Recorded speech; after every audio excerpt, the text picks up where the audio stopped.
Situation: Old Mexico is ripe for conquest. Mission: seize land, resources, and native peoples. Execution: lead 500 well-trained Spanish conquistadors.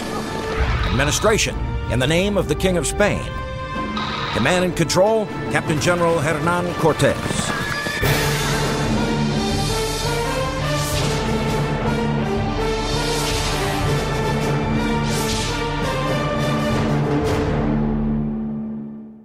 Welcome to Conquerors. I'm Captain Dale Dye. Nearly 500 years ago, Spanish conquistadors began their conquest of the Americas. The most successful of them all was Hernan Cortez. When Cortez and his men first landed in Mexico in 1519, they carried weapons like this, finely tempered Spanish swords. The people he faced, the Aztecs under Montezuma, were still using relatively primitive weapons like this obsidian blade. Now, obsidian is sharp, but it's very fragile. No match for Spanish steel. Just as importantly, the Aztecs often didn't use their obsidian weapons to kill their enemies. Sometimes they used them to wound or capture an enemy so he could be used as a slave or a human sacrifice. Both sides, Spaniards and Aztecs, thought their weapons would bring them victory. April 1519. The Spanish mission to conquer Mexico is in big trouble. Its leader, Conquistador Hernan Cortez, is facing mutiny from his own troops. They want to end the expedition at Veracruz and return to Cuba, but there's no turning back for Cortez. And he'll make it impossible for any retreat by committing one of the most daring acts in the history of conquest. He burns his own ships. Now, the only option for his soldiers is victory or death. And victory depends on the leadership, diplomacy, audacity, and cunning of one man, Conquistador Hernan Cortez.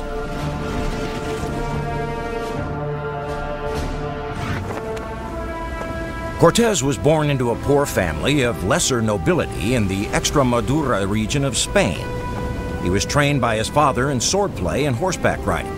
Cortez's formal schooling included the study of law and diplomacy. He had a bit of university education, and in fact, among the conquistadores, he's probably one of the better educated people. Cortez knew that he must leave his homeland to seek the fame and fortune he desired. He took his chance alongside other Spaniards sailing to the New World. Why do people do all of this? Not because they wanted to make a 3-month trip across the Atlantic in very poor conditions, but they want to make wealth. In 1504, 19-year-old Hernan Cortez landed at Hispaniola, the Spanish colony now known as the Dominican Republic. At age 25, Cortez became a friend of a well-known conquistador named Diego Velázquez de Cuellar. Cortez joined Velázquez in his conquest of Cuba. The natives on the island of Cuba were no match for the Spanish army. In the early 16th century, the Spaniards were the most effective military force in all of Europe. By 1511, Cuba was conquered, and Velázquez became its first governor. Those who came with him, including Cortez, were rewarded with land on the island. Soon, Velázquez made Cortez magistrate of Santiago. He was not a very wealthy man, but one of the most important people on the island of Cuba. On behalf of the King of Spain, Velázquez sent expeditions from Cuba to Mexico. The first expedition left in 1517. These conquistadors returned with gold, slaves, and stories of barbaric native people who ritually sacrificed humans. A second expedition departed in 1518. When the leader failed to return on time, Velázquez ordered a third expedition to Mexico. Cortez mortgaged everything he owned and volunteered to finance the trip himself. Velázquez, in turn, named him the Captain General. Finally, the great opportunity that had lured Cortez to the New World was his. This was his chance, and he'd gamble everything to make it successful. Cortez's ambitions were fueled by stories of the great Aztec Empire. He felt certain this empire held all the riches of the New World. He'd seize this land and become as rich as a king. He'd be known and respected by Spanish society. Cortez feverishly prepared for his new endeavor, and Velázquez worried that Cortez would not be the lapdog he'd hoped for.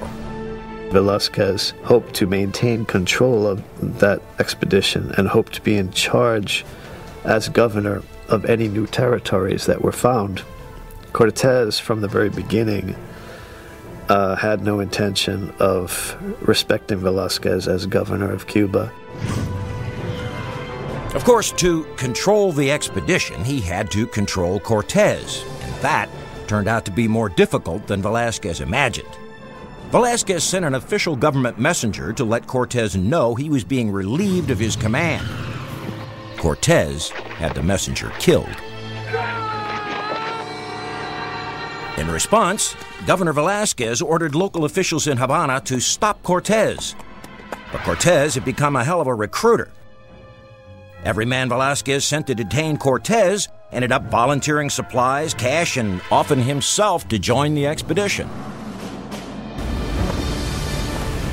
18 February 1519. Without official authorization, Cortez set sail from Cuba with 11 ships and over 500 men. He'd sail west toward the island of Cozumel, an established landing for Spanish expeditions. By defying direct orders from Velázquez, Cortez took the fate of the expedition into his own hands. But his difficulties seemed to give him a sudden faith, a certainty that he was destined to succeed. Cortez was a man unlike any other. When he was faced with a problem, he developed a series of strange capacities, first as a man of war, then as a statesman. He developed strange capacities.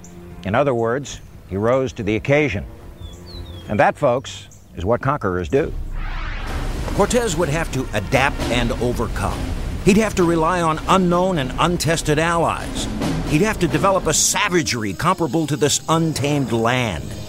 And he would have to take on a more mythic foe than any conquistador had ever faced. Born around 1466, Montezuma became emperor of the Aztecs in 1502. Descended from royalty, Montezuma inspired his people through fear rather than affection. His people worshipped him as a deity, and common citizens were not allowed to look directly into his eyes. Cortez had set his sights on Mexico, but to conquer Mexico, he would have to conquer Montezuma.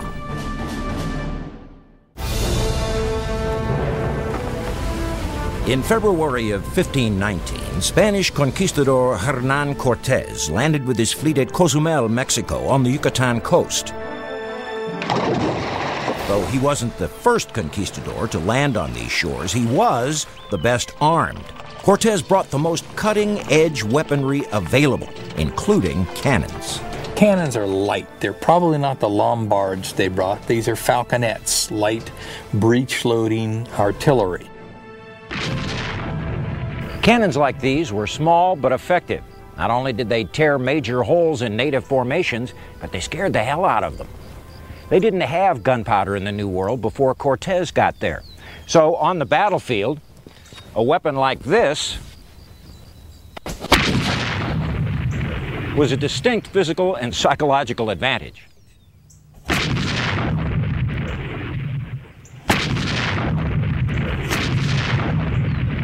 The conquistadors also carried a matchlock musket that shot a solid lead ball. Not very accurate, but deadly at close range.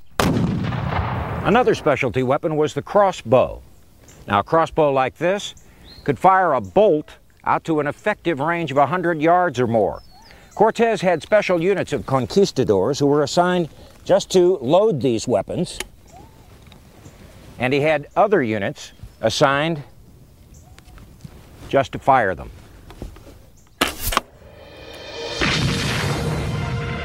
With these weapons at his disposal, Cortez met members of the Mayan tribe.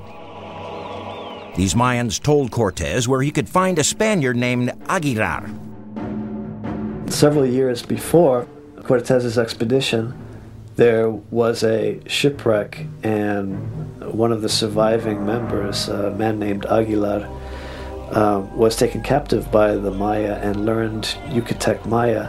And when Cortez's expedition came along, they realized that he could translate for them from Maya into Spanish.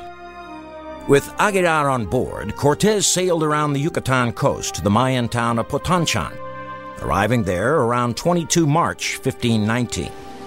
The natives of this town had given gold to the leader of an earlier Spanish expedition.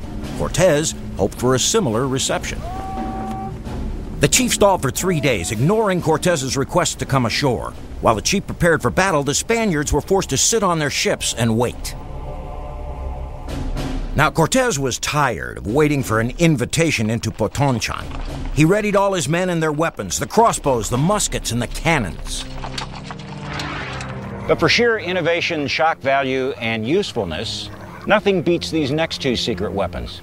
And this was Cortez's first secret weapon, a bull mastiff.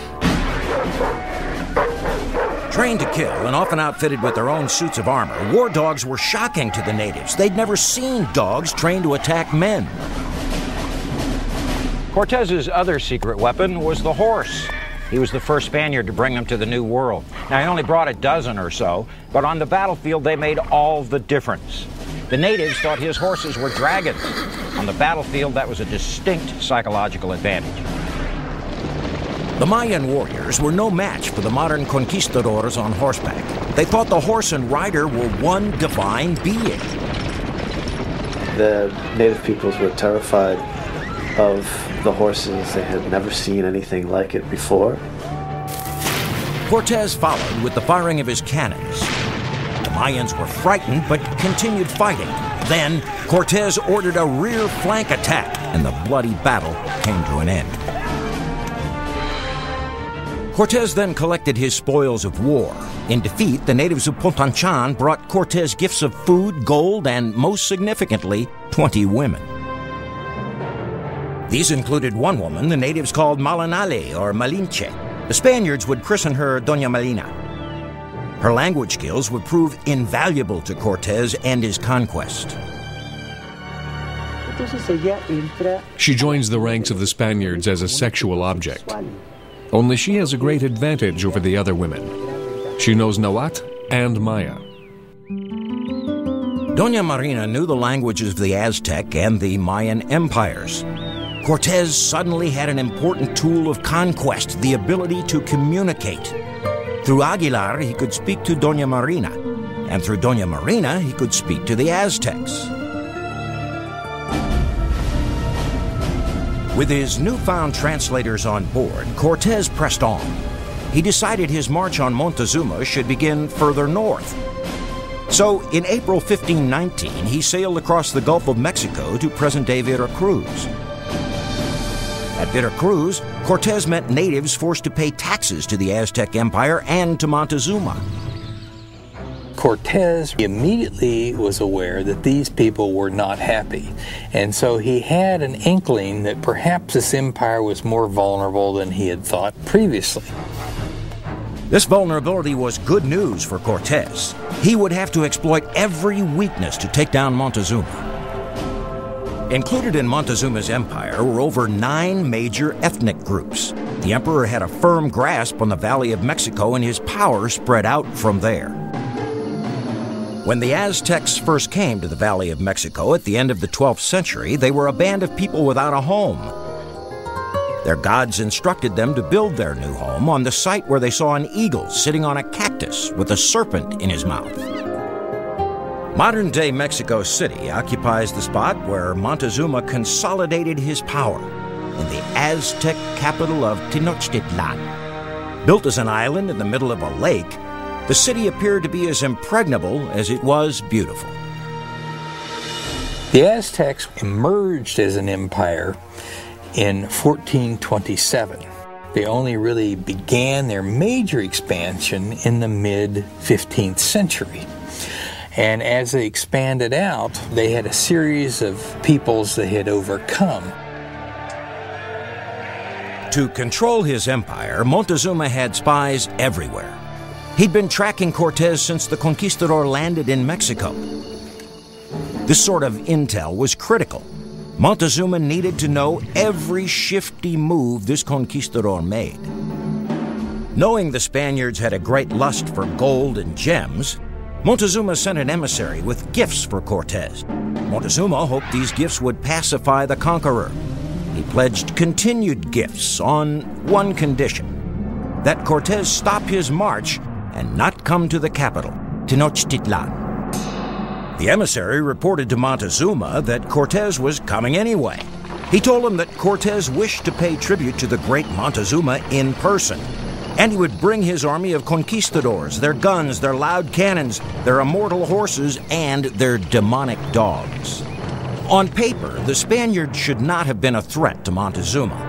Cortez had an army of barely 500 men compared to hundreds of thousands of Aztec warriors. And yet, Montezuma feared Cortez. Cortez had arrived during a season when the Aztec calendar didn't allow Montezuma to wage or even prepare for war. Because the Aztecs really went to war from early December until April during the dry season after the harvest. So he hadn't raised the armies, retrained the armies, stored all the food. He wasn't prepared for war.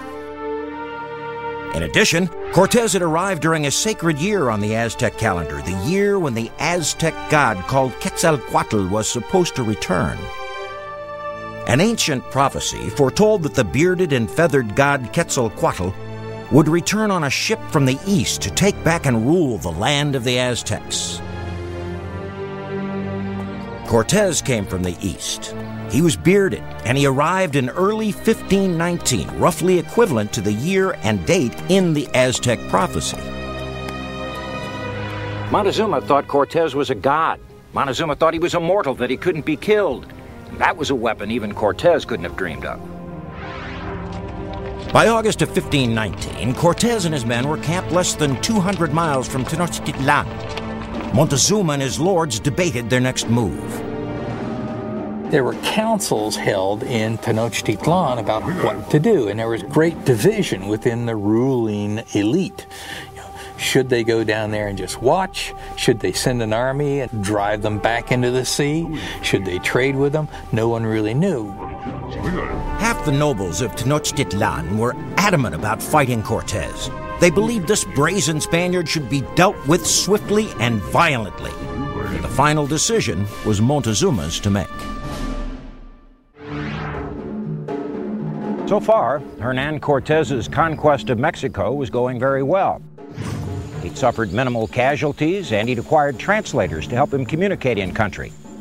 But he might have another problem: mutiny. Many conquistadors were surprised to learn that their expedition would continue inland to attack Montezuma in the capital. Many of them talked openly of rebellion. When Cortez decided to go inland, half of his men were protesting and wanted to go back as per the terms of their engagement. So Cortez came up with a plan to keep his troops in line.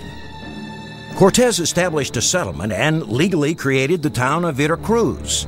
He then made himself governor of this new Spanish colony. As governor of Veracruz, Cortez would no longer report to his superior Velazquez.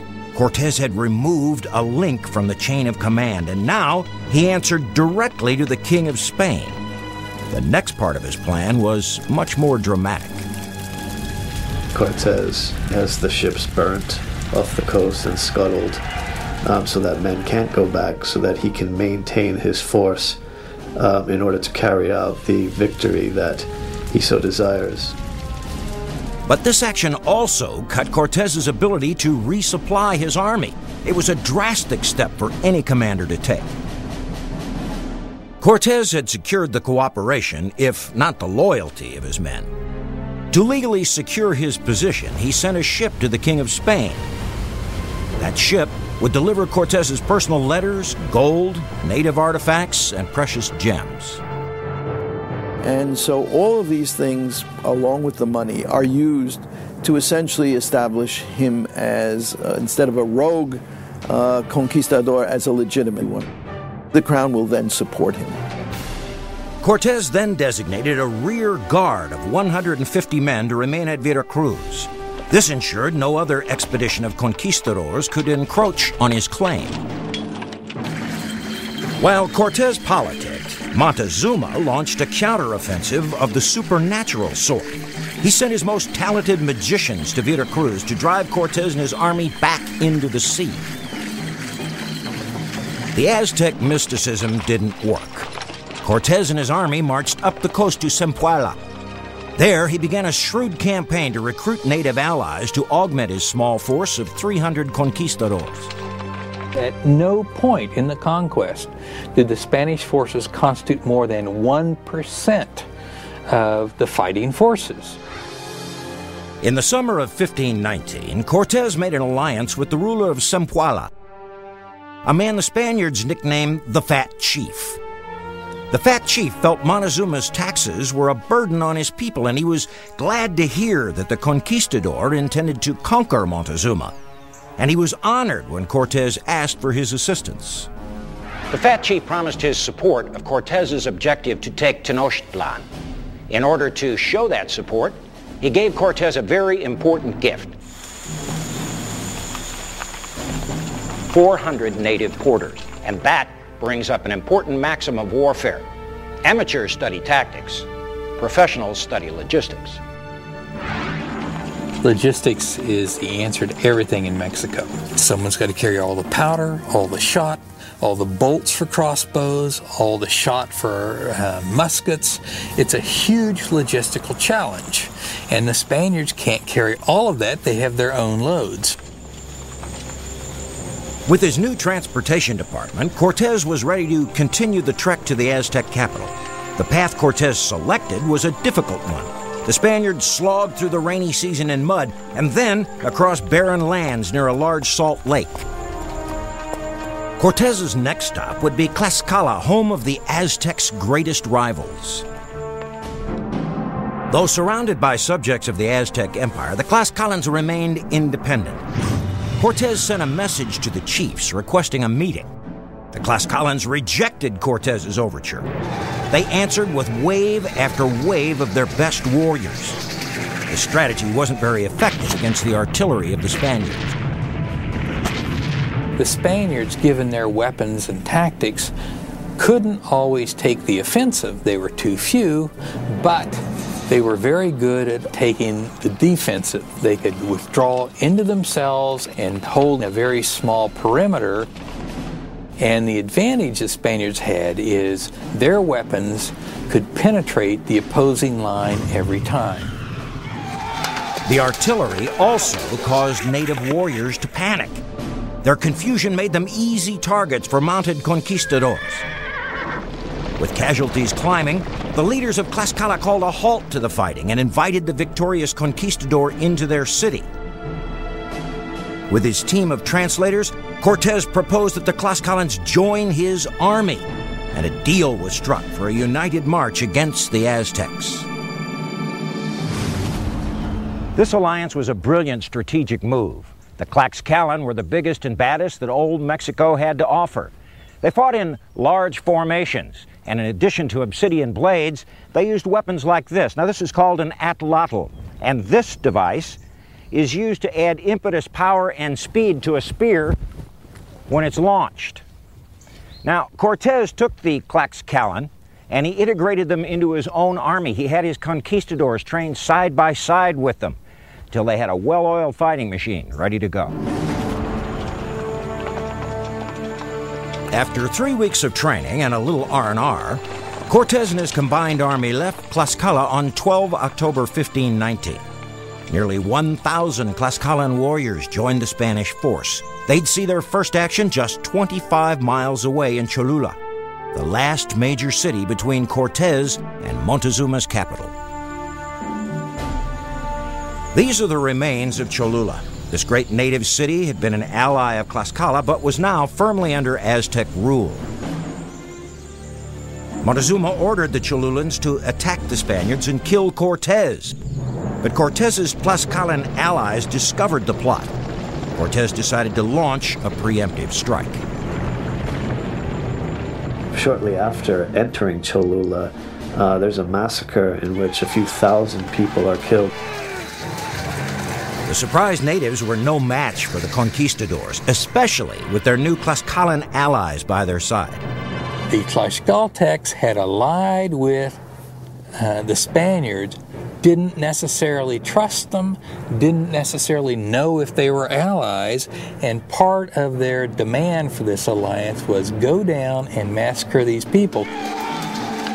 News of the massacre spread quickly.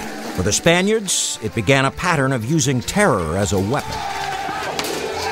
I think he's sending a message. If you're with us, you're fine. But if you're against us, watch out, because we're coming at you. By the 1st of November, Cortez and his army were ready to leave Cholula. With Tenochtitlan only 50 miles away, Cortez took the direct route, marching his army right between two ominous volcanic peaks. At sunrise, the Spaniards looked out over the Valley of Mexico. There isn't a city in Europe that is even half as large as Tenochtitlan. So it's really a massively impressive city to them. Very sophisticated, very well organized, and they've never seen anything like it. The words of Bernal Diaz del Castillo, one of Cortez's soldiers, captured the feelings of the Spaniards when they first saw the Valley of Mexico. Diaz wrote, "When we saw all those cities and villages built in the water and other great towns on dry land, and that straight and level causeway leading to Mexico, we were astounded. Indeed, some of our soldiers asked whether or not it was all a dream." Just 9 months after he'd left Cuba, the heart of the Aztec Empire lay beneath him, and Cortez gazed out at the riches, the gold, the buildings of this great capital. He could see his prize. Now, he just had to win it. November 1519, Cortez and his conquistadors began the march into the Valley of Mexico. So far, Montezuma had sent magicians to drive the Spaniards away. He'd ordered the chiefs of Cholula to assassinate Cortez, and he'd tried to bribe the conquistador to return to Spain. Those efforts had not stopped the Spanish juggernaut. Time was running out for Montezuma to determine who or what Cortez was. So Montezuma consulted the Aztec calendar, his gods, and his priests to try and answer this question. Montezuma decided to receive Cortez as the representative of a great king, as a diplomat rather than as an enemy. He allowed Cortez and his men to ride into the city of Tenochtitlan. Here, in the courtyard of the Hospital de Jesus in Mexico City, a marker denotes the location where Cortez and Montezuma first met. The meeting was treated with all the pomp and circumstance of a royal event. With Doña Marina on hand to translate, the two leaders greeted each other formally and exchanged gifts.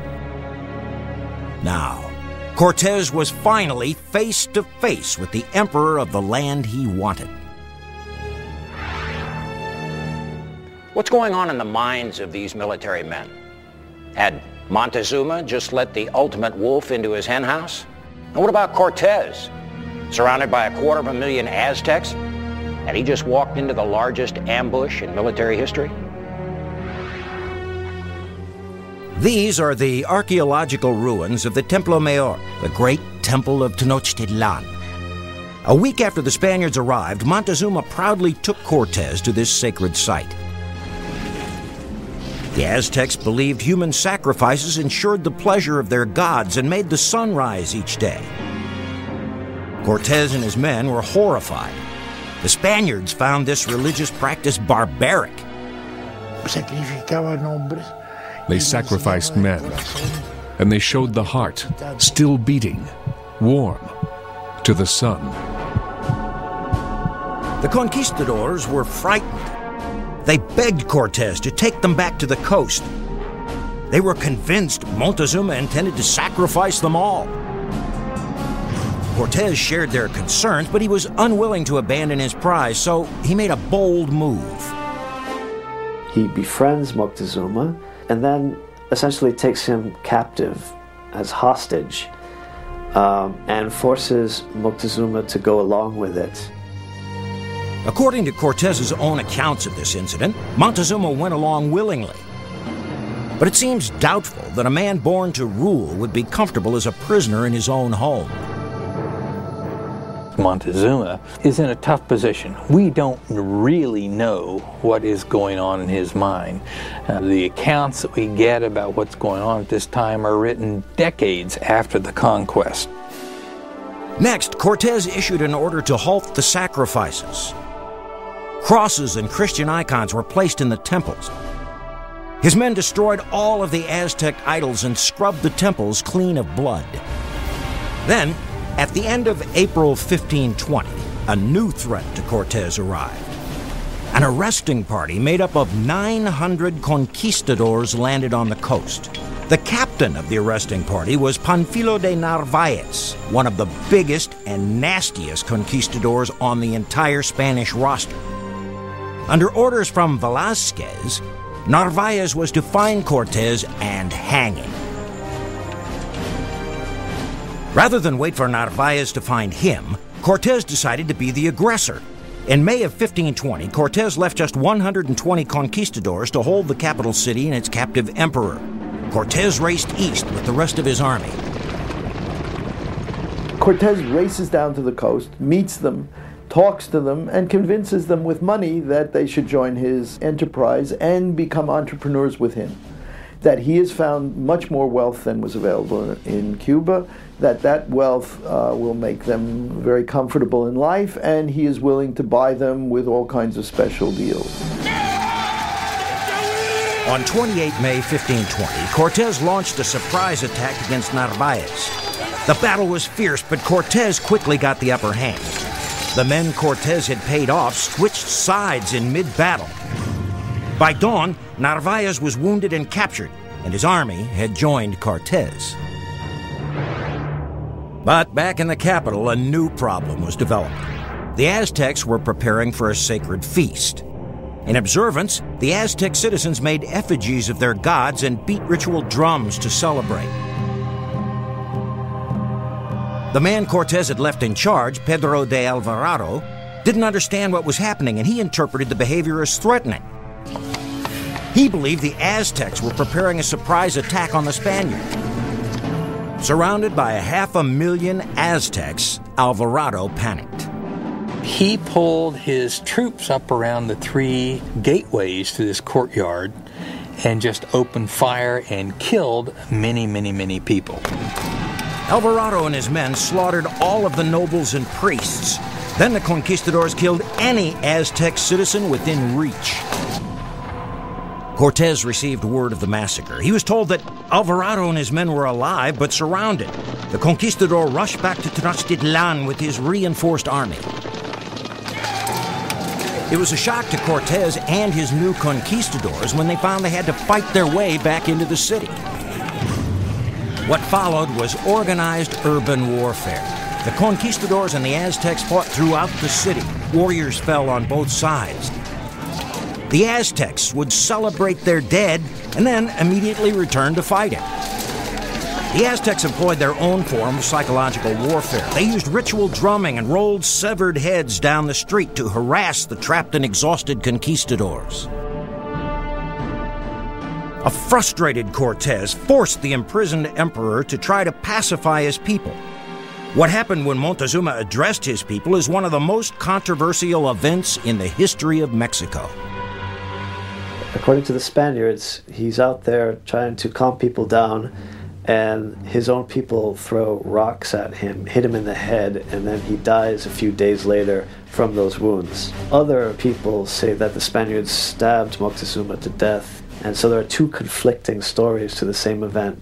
Was Moctezuma killed by his own people when they rejected his authority, or did the Spaniards do him in after they realized he was of no use?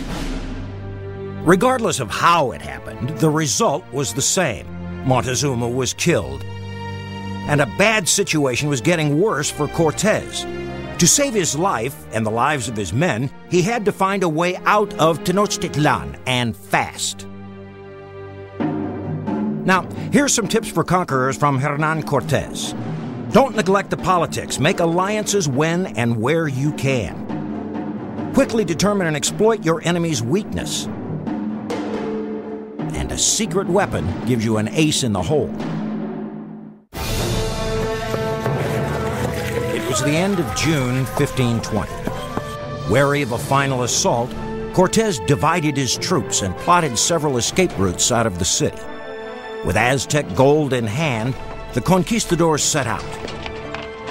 When Cortez's army had nearly made it across the causeways, an Aztec citizen sounded the alarm. And within minutes, the Spaniards were surrounded by countless war canoes. The panicked Spaniards tried to run, but the Aztecs came along in wave after wave. More Aztec war canoes kept appearing.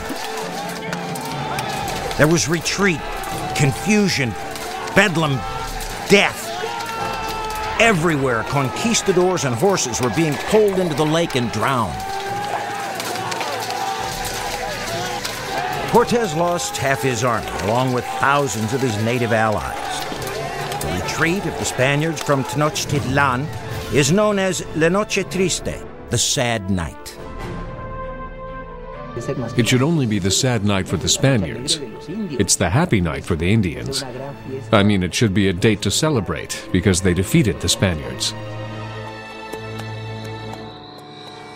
Once outside the city, Cortez and the surviving members of his expedition gathered beneath what is now called the Tree of Sorrows. Here, Cortez showed his true mettle. He challenged his tired and disheartened troops, calling on their reputations as men, as Spaniards, and as conquistadors. Cortez vowed that they would return to Tenochtitlan and be victorious. Cortez and his troops retreated to the safety of an allied city. They'd recoup, rebuild, and prepare for a final assault on Tenochtitlan. Now, Cortez realized he had to control the lake around Tenochtitlan. Using native labor supervised by a Spanish shipbuilder, he had many small, swift vessels built to counter the Aztec war canoes. While his armada was being built, Cortez decided that a victory over a local tribe would boost the morale of his troops and reestablish him as a warrior to be feared. On 1 August 1520, Cortez sent a message to the chiefs of Tepeaca, giving them an opportunity to surrender. The chiefs replied, "Go away or we'll eat you." 2 days later, the Spaniards and the Tlaxcalans attacked, and it was another massacre. It highlighted the lethal efficiency of this combined force. What the Spaniards were doing was being used as the spear point that would punch through opposing forces and allow the Indian forces to actually exploit those breaches. The massacre at Tepeaca showed an ever more determined and ruthless Cortez. Little by little, he became tougher, and he ended up being cruel. After the sad night, he was infuriated against Mexico. He was a very tough and cruel man. In the summer of 1520, Hernán Cortez received 3 very welcome surprises. The first was the arrival of a small expedition of 200 Spaniards who eagerly joined his army. The second surprise was a very large ship from Spain sent by Cortez's father. It carried much-needed supplies, including muskets, crossbows, and more horses. The third surprise was a new and unexpected weapon, smallpox, which the Spaniards had unknowingly brought to Mexico. It had already killed tens of thousands in the Aztec capital. Among those killed by the virus was Montezuma's brother, Cuitlahuac. His cousin, Cuauhtémoc, became the new Aztec emperor. In the spring of 1521, Cortez and his replenished army returned to the Valley of Mexico. He begins to win allies around the lake, one by one, to come over to his side for the final attack of Tenochtitlan. The siege of Tenochtitlan began. There are only 3 major causeways that go into this city. and the Spaniards built 13 brigantines, mounted a cannon in each one, and basically were able to cut off the city from supplies from outside. The conquistadors and the Tlaxcalans made daily raids into the city. As the Spaniards and their allies fought their way into the city over a 3-month period, they started laying waste to all the buildings, because if they didn't, they would be attacked from those very buildings the next time they pulled in. During the 80-day siege, Cortez's strategy crippled the Aztecs. Smallpox continued to ravage the population, and the naval blockade prevented the Aztecs from getting food or supplies.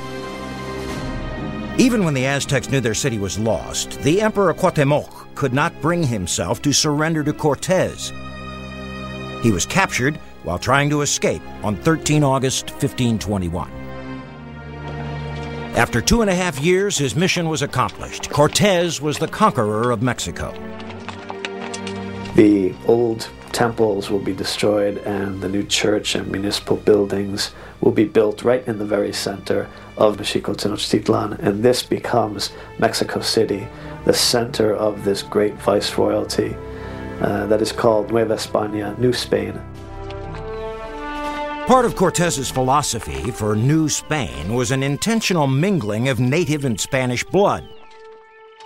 A biological alliance was created between the conquerors and the conquered. Cortez himself had a child by Doña Marina, his native mistress and translator. They establish a society wherein the sexual union is part of the base of that encounter, which is totally different from other types of colonization. Cortez had this castle built for him just outside of Tenochtitlan. From this hilltop, he could survey all that he'd won. He was still under 40, but Cortez was the governor and captain general of New Spain. In 1528, Cortez returned to Spain, where he was granted the title Marquess of the Valley. Though he was initially well received, his new wealth did not buy him the lasting respect he desired. Cortez does return and finds it very difficult to integrate. He would be in Spanish society the nouveau riche. He has the wealth of any grandee of Spain, but is not able to have the same social contacts or power or anything else that these traditional families have. Ironically, Cortez had to defend himself against charges that he acted illegally in Mexico. Some members of his expedition even testified against it. Despite the conquest and its aftermath, the spirit of the Aztecs lives on today through those intent on preserving their culture. They make dishes using Aztec cooking methods. In modern Mexico City, Aztec dancers commemorate their heritage by performing the rituals of their ancestors. They maintain their traditions, along with some resentment for Cortez. He is a very controversial character. To the Mexicans, he represents that ambivalence, the presence of the destructive European. But he is also the great European warrior, the conqueror. For Cortez, the conquest of Mexico proved to be his greatest achievement. He'd personally won more land and treasure for Spain than any other individual. Aztec gold, copper, and rare gems would be mined for centuries. The native people would convert to Christianity, and the entire Aztec empire would become New Spain. And Cortez would be hailed as one of the greatest conquerors in history. There's no question that Cortez is an extraordinarily important figure in the 16th century. He is clearly a world figure of world importance. Cortez had military experience and was himself quite an effective soldier. He was a talented leader, although rather draconian, and in terms of the conquest, probably the luckiest person who ever lived. For his military decisions, Cortez will always be an object of intense study. He got some lucky breaks, like being mistaken for a god, but each time he got lucky, he had good planning and nerve to back it up. And he had the leadership skills to keep his unruly soldiers of fortune on the paths to glory.